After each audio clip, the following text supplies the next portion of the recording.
నమస్తే. Welcome to real TV focus. నేను మీ వెంకట్ గన్నవరపు.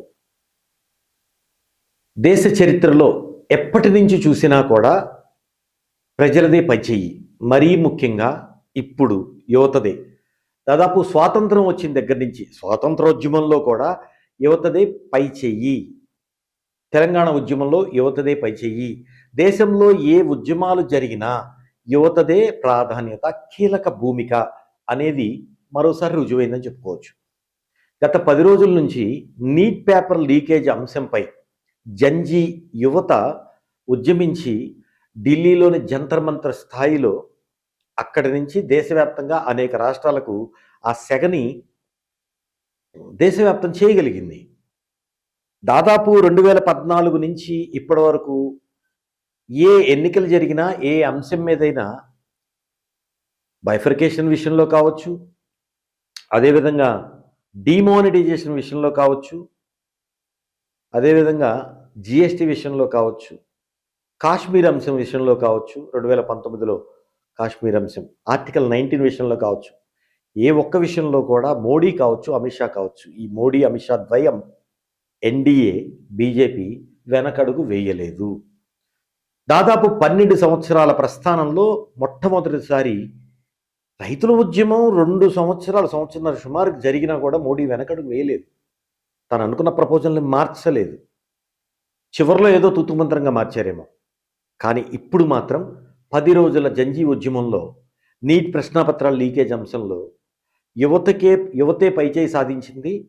మోడీ అమిత్ షా ద్వయం కావచ్చు, బీజేపీ ప్రభుత్వం కావచ్చు, ఒక అడుగు వెనక్కి వేసిందా అంటే అవునని అనొచ్చు పరిస్థితులను చూస్తుంటే. ధర్మేంద్ర ప్రధాన్ రాజీనామా చేయాలి.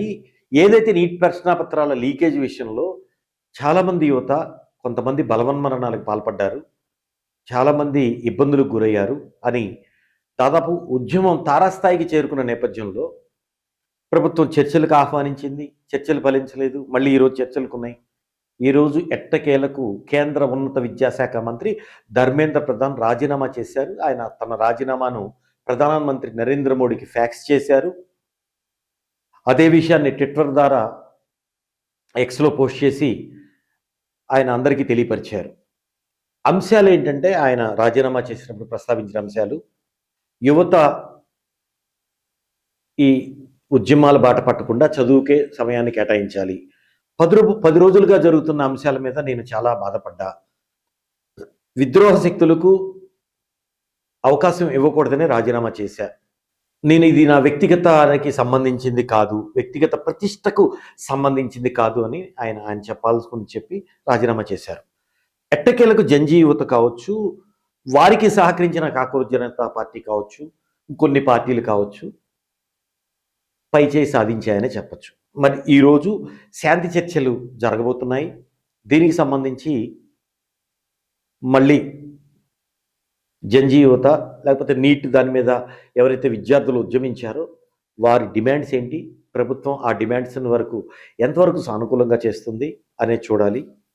ఒక విధంగా ఇది విద్యార్థుల విజయం చెప్పాలా, ప్రభుత్వ ఓటమి అని చెప్పాలా, ప్రభుత్వం వెనకడుగు వేసిందని చెప్పాలా అంటే ఏది ఏమైనా కానీ ఇది విద్యార్థుల ఉద్యమం, విద్యార్థుల విజయం అని చెప్పచ్చు.